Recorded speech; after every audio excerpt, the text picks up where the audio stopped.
More controversy, waivers, Donald Trump at the racetracks, more fighting. Oh, man. Let's talk about it. 3, 2, 1.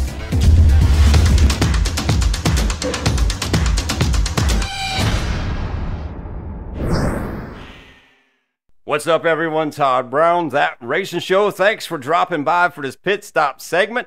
Post Charlotte here, and man, more controversy. Seems like every week we got more and more controversy coming up. This week, not only was it just some fighting going on, but also the conflict of the waiver. I mean, so many things happening this week right here. Obviously, we're talking about Kyle Larson. And I'm just going to say, at the time of me taping this right here, there's no decision on whether he'd get a waiver or not. But, man, people have been talking about it in so many ways.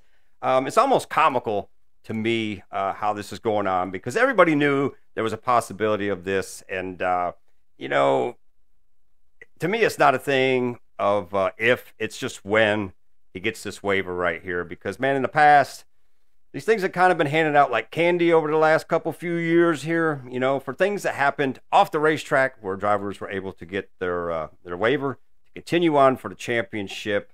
I don't think anything's going to be different in this case. And the wild part about this is if Kyle Larson gets this waiver right here, that's going to be 3 drivers out of 4 at the Hendrick camp who got waivers to continue on through the playoffs. So Willie B, I think you earn a little bonus at the end of the year right here, because you're the only guy that's not had people working extra time over there to get waivers for Hendrick cars. But, man, could you just imagine, though, if Kyle Larson did not get a waiver for this race right here? I mean, this would be huge conflict amongst so many in NASCAR. And I think Indy fans, I think so many people would really be pissed at NASCAR and the whole situation with this if it didn't happen. But, you know, I got to say this right here. Kyle Larson, he was out there to do something that, you know, is very honorable, and it wasn't in his hands for this to happen. And the thing was, even with the race starting late at Indy, he was still going to be able to get back there and get in that car and compete at Charlotte. Very unfortunate that didn't happen, but that was out of his hands. There was no way he could do anything about this. And yeah, they knew there was possibly some rain coming into Charlotte, but I mean, at that point, you're out there racing Indy 500. You're not going to stop and go, hey, boys, I got to get out. I got to get to Charlotte. Got a race to do there. So, you know, I don't blame him in any way.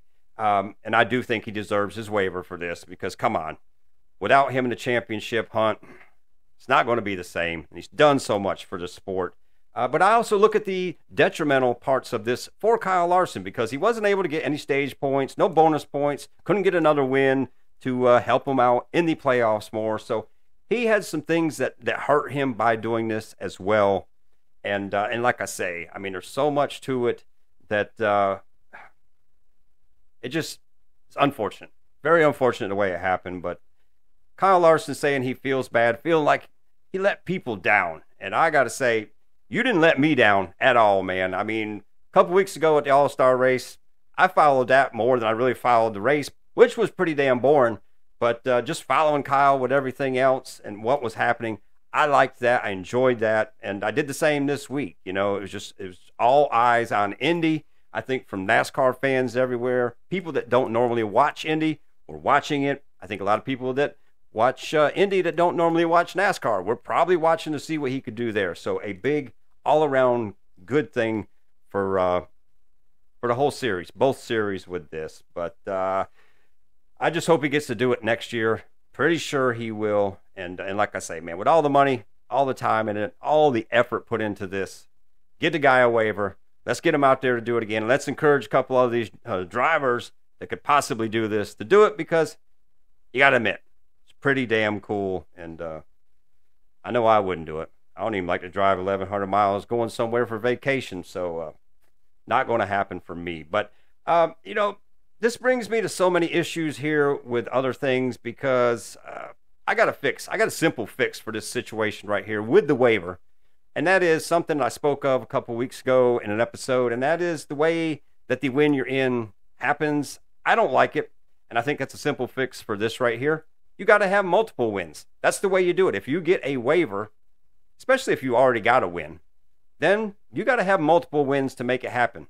If you don't win throughout the year, or, you know, I mean, very simple. A lot of these guys could point their way into this, but most of them are going to get wins. But if you didn't get a win, yeah, your waiver is kind of null and void. That's the risk that you would take by doing something like this. So I think putting a multiple win platform there would alleviate things like this, and just make things happen. And while I'm at it, these rain-shortened races like this, I don't believe that if somebody wins a rain-shortened race like this, it should count towards the playoffs. I just disagree with that, because if you look in the past, we've had different guys who have won these races who we knew are not going to be competitive in the playoffs. That's a spot that's eliminated for a team that could be there, that wins, runs top 10 every week, and I would like to see that happen. If it doesn't go the full distance, I don't care who it is. No way that counts towards the playoffs as far as with that, but we'll see. We'll see what the future holds with all of this right here. But now this brings me to the race itself and being rain shortened. I personally, I don't think this was a decision of Charlotte Motor Speedway. Really don't think it was a decision of NASCAR, because if you look at the history of both of these, especially at Charlotte Motor Speedway, they were not afraid to race into the early morning hours in the past. And if you look at this year, I mean, you can go back to the Busch Clash this year. I was up later than I wanted to be for that thing right there. So very interesting that this happened. A lot of people saying this is Fox. I don't know. A lot of people on Fox period this year, and for a lot of good reasons as well. But this is just something that I live in the city of Concord, and I've seen for years. I've been here since 1981, and I've seen all the differences that have happened here because of Charlotte Motor Speedway. I promise you, the city of Concord is not putting a curfew on that racetrack. The city has done everything they could, because there was a time when Bruton Smith said, you know what, I'm pulling the race out of here. I'll take it somewhere else. And the city got together and they were like, no, we're going to give you tax incentives here. We're going to give you tax breaks here. We're going to take Speedway Boulevard. We're going to change the name of it to Bruton Smith Boulevard. So there was so much that the city did to help this. So I have to say that Charlotte Motor Speedway didn't do this. Don't believe NASCAR did it. But either way, bunch of controversy with all this. But now let's get over to another subject here that happened at Charlotte. Donald Trump at the racetrack. You know I don't like to put politics with racing, but this right here, this is very interesting to me. And what was so interesting about this was Richard Childress out there, kind of like the confidant right there with Donald Trump walking around and introducing people and, you know, photo ops. Richard Petty out there doing photo ops with him. And this is what I like right here, because I'm thinking about this and I'm like, man, I couldn't imagine how much Secret Service, how much security stuff had to go into making this happen. And then I take a look at this up here with Donnie up there on top, looking out there over the racetrack. And then you look at this picture, you see that little spot right there, that little mark, that little pink mark. For anybody in the film business, that's your mark. That's your spot that you got to hit. And I found it interesting. At least that's what I think this is in this situation. It's pretty evident. But it was cool. They kept him away from the fence so he didn't topple over. That would have been a hell of a mess. See Donald Trump fall off the top of the racetrack into the crowd. Can you imagine Donnie Trump landing in your lap? And man, that would have been a wild mess right there. But just interesting how all that happened right there. Now, I want to get to the conflicts of the weekend.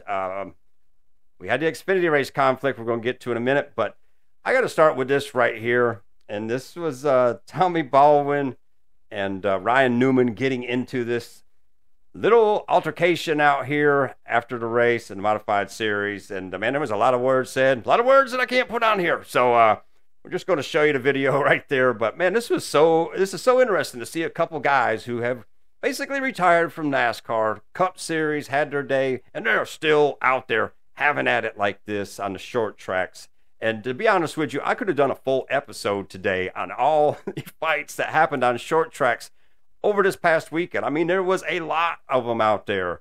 And it brings question is what's happening in NASCAR kind of rolling over a little bit more into the short tracks. I mean, obviously, short track racing, a lot of fisticuffs all the time, but it seems like there's a little bit more happening this year, and very, very interesting with that. But now I got to get to the Xfinity race, and you know what I'm going to talk about here. Austin Hill, a week, just a few days after I do this episode, saying Austin Hill is deserving of a Cup ride. He goes out there and dumps Cole Custer. I mean, just a wild situation right there. What I love, Cole, with that thumbs out there going, yep, you did it, buddy. We accomplished it. You know, you ruined my car. And, you know, this brings me to the topic right here, because this is 2 weeks in a row that RCR cars have really destroyed some other race teams' cars.